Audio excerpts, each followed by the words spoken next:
Hello and welcome back to REV Endurance Sports and a follow-up video to the unboxing of the Gilles Berthoud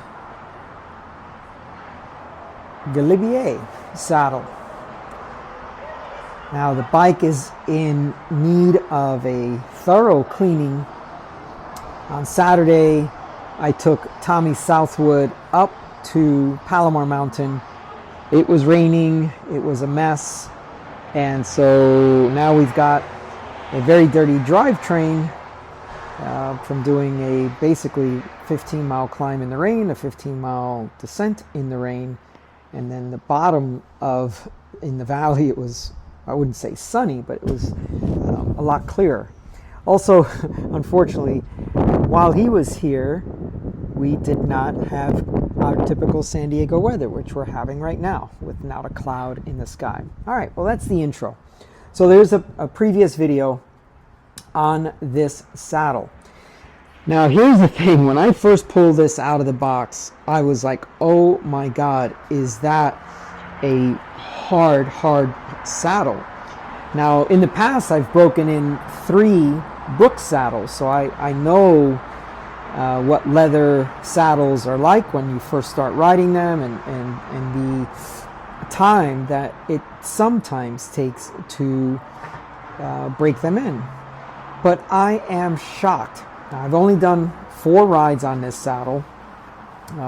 Short ride on day 1, and then each ride after that was at least 4 hours. So basically the first ride was just shy of 2 hours, 4 hours 46, 6.5 hours, and then 4 hours 12 minutes.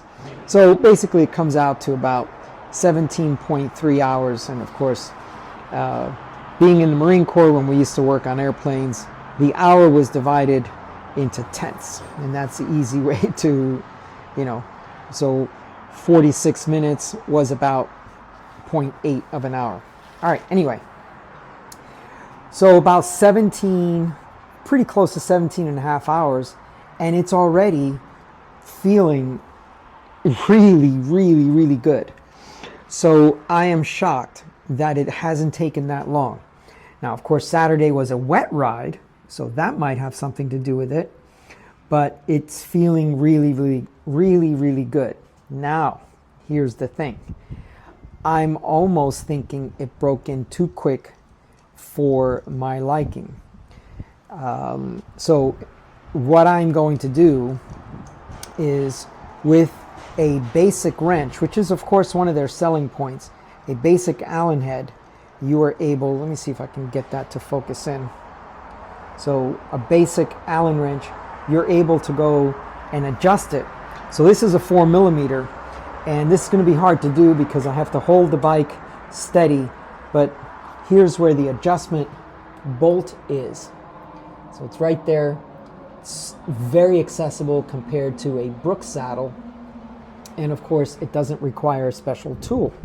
So just a 4mm. Now I'm going to tighten this up and get it a little bit firmer, because I'm finding that that it's dropping a little bit. You can kind of see, if you take it from a side angle, you can kind of see there's a little bit of a droop here, and that's fine when the saddle is broken in, but I think it's a little premature to have this sag. Now, I did not adjust, I did not choose any preload when I first started riding the saddle. I just wanted to see what it would feel like. I conditioned it with the product that Renee Hurst recommends, and then I rode it. 2 days of dry weather, a Thursday and a Friday, and then Saturday was completely wet and soaked, and then Sunday. So 4 days, about 17.5 hours, and this is already showing very good promise of it wearing in. Now, if you have not been following the previous videos on this saddle, this is the Galibier, and it's their narrowest saddle. They claim a measurement of 146, but I honestly think that's way out to the edges when I put the measuring tape on there. But I ride a 14 SQ Lab saddle, and that measurement was very, very, very close, give or take a millimeter or two.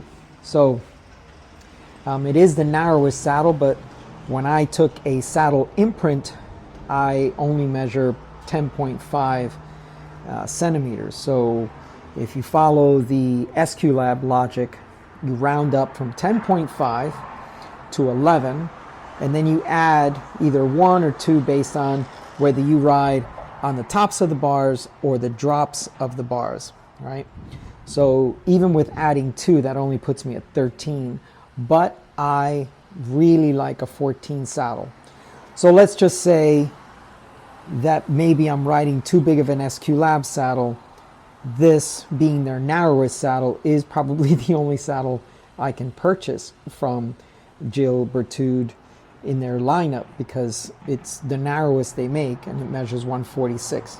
Okay, so that is a follow-up video to the unboxing video, and I'm going to keep riding this saddle just to see how it goes. I'm going to condition it today just because of all the rain on Saturday. Today's Monday, and just kind of let that sit overnight. Group ride tomorrow morning, and if I ride this bike, I still haven't decided. I will ride this saddle, but if not, then I will ride a different bike for the group ride, just because it is a very spirited group ride with lots of punchy kickers.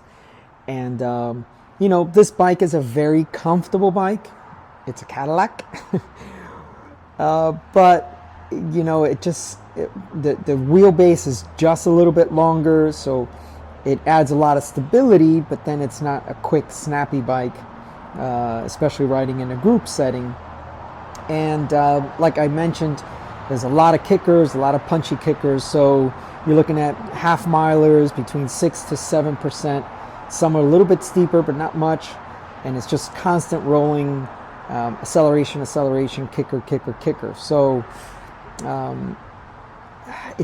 this isn't really the bike for that. The bike for that would be either my Tomasini stainless steel bike or my Ricci Road Logic, if we're going to stay in the steel,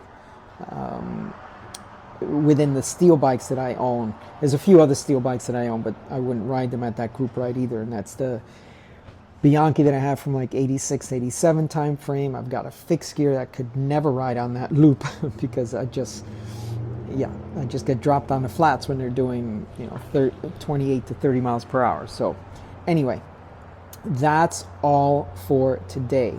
Please like and subscribe. Please share my videos with some folks. I look forward to hearing some of your comments, how long it took you to dial in your Gilles Berthoud saddle, and are you surprised that it's only been about 17 and a half hours for me? You can almost see a little shadowing and depression just kind of starting to form, and the shoulders kind of dropping off a little bit. So I'm curious, what has been your experience? Thank you so much for tuning in. Please like and subscribe. We'll see you up the road.